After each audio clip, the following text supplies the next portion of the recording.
প্রিয় দর্শক বন্ধুরা, যুবশ্রী প্রকল্পের টাকা অনেক দিন ধরে বন্ধ রয়েছে। ফেব্রুয়ারি পর থেকে অনেকেই টাকা পাননি। তাহলে এবার টাকা কবে আসবে?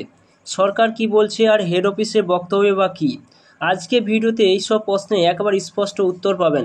তো চলুন সম্পূর্ণ আপনার ভিডিওতে দেখতে থাকুন।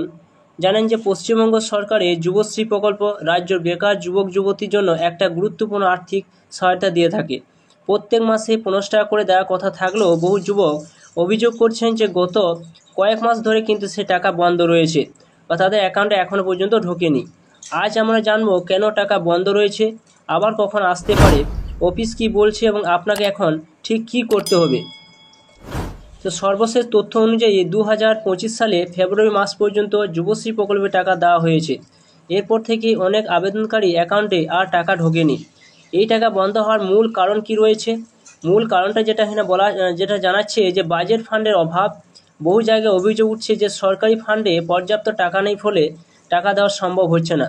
তো আপনারা জানতেই পারছেন যে যুবশ্রী প্রকল্পে টাকার অপেক্ষায় আপনারা অনেক দিন ধরে রয়েছেন, যে কয়েক মাস ধরে কিন্তু সে টাকা বন্ধ রয়েছে।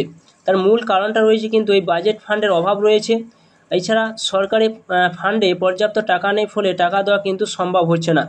যখন আপনারা ফোন করছেন সেইখানে হেড অফিসে সেই কথাতেই বলছে যে ফান্ডে টাকা নেই। তো দেখুন যে অফিসে যে বক্তব্য কী রয়েছে, তারা বলছে যে বাজেট বরাদ্দ না থাকায় টাকা আটকে আছে বা ফান্ডে টাকা নেই, নতুন ফান্ড এলে টাকা দেওয়া সম্ভব হবে। তো আপনারা জানতেই পারছেন যে ফান্ডে টাকা না থাকলে যুবশ্রী প্রকল্প টাকা দেওয়া সম্ভব হচ্ছে না। এছাড়া আপনারা অনেকে হয়তো বলছেন যে যুবশ্রী প্রকল্প টাকা বন্ধ হয়ে গিয়েছে। তো এইখানে যেখানে আবার আরেকটা যে মূল বিষয়টা এখন রয়েছে, যে আপনার নাম যদি অ্যাক্টিভ লিস্টে থাকে তাহলে দেরিতে হলেও টাকা অবশ্যই আপনারা পাবেন। তবে একটা গুরুত্বপূর্ণ বিষয় রয়েছে, যখন আপনারা অ্যানেক্স 3 ভেরিফিকেশান করেন বা অ্যানেক্স 3 সাবমিট করেন, অবশ্যই কিন্তু সেটা আপনাদের চেক করে দেখে নিতে হবে। কারণ দাঁড়ান যে 6 মাস কিন্তু পেরিয়ে গিয়েছে, অ্যানেক্স 3 SMS করা ডেট কিন্তু চলে এসেছে বা দেওয়ার কিন্তু ডেট এসেছে। তাই আপনাকে অনুরোধ করব যে আপনারা অবশ্যই কিন্তু অনলাইনে বা এমপ্লয়মেন্ট অফিসে গিয়ে অবশ্যই কিন্তু আপনারা চেক করে দেখে নেবেন।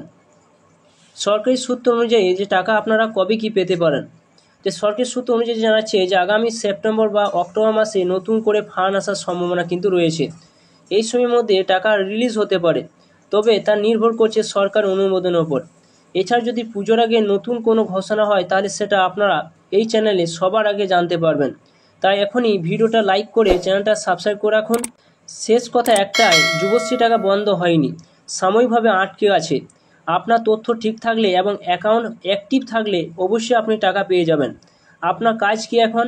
একবার আপনার সেই আইডি নাম্বার দিয়ে অবশ্যই আপনার চেক করে দেখে নিন। এছাড়া এমপ্লয় ব্যাংকে অফিসে গিয়ে আপনার যোগাযোগ করে এই তথ্য আপনারা জানতে পারেন। অপেক্ষা করুন, সরকারি ফান্ড রিলিজের পর অবশ্যই কিন্তু আপনার অ্যাকাউন্টে টাকা ঢুকতে চলেছে। এই ভিডিওটি আপনার উপকারে একটা লাইক দিন আর আপনার মতো অনেকের কাছে এটা ছড়িয়ে দিন। এছাড়া রাজ্য সরকারের কৃষক বন্ধু, লক্ষ্মী ভাণ্ডার বা সরকারি প্রকল্প নিয়ে আপডেট পেতে চ্যানেলটা অবশ্যই সাবস্ক্রাইব করে রাখুন। আর নিচে কমেন্ট করে জানান যে আপনি যুবশ্রী টাকা কবে শেষ পেয়েছেন। দেখা হবে পরের ভিডিওতে।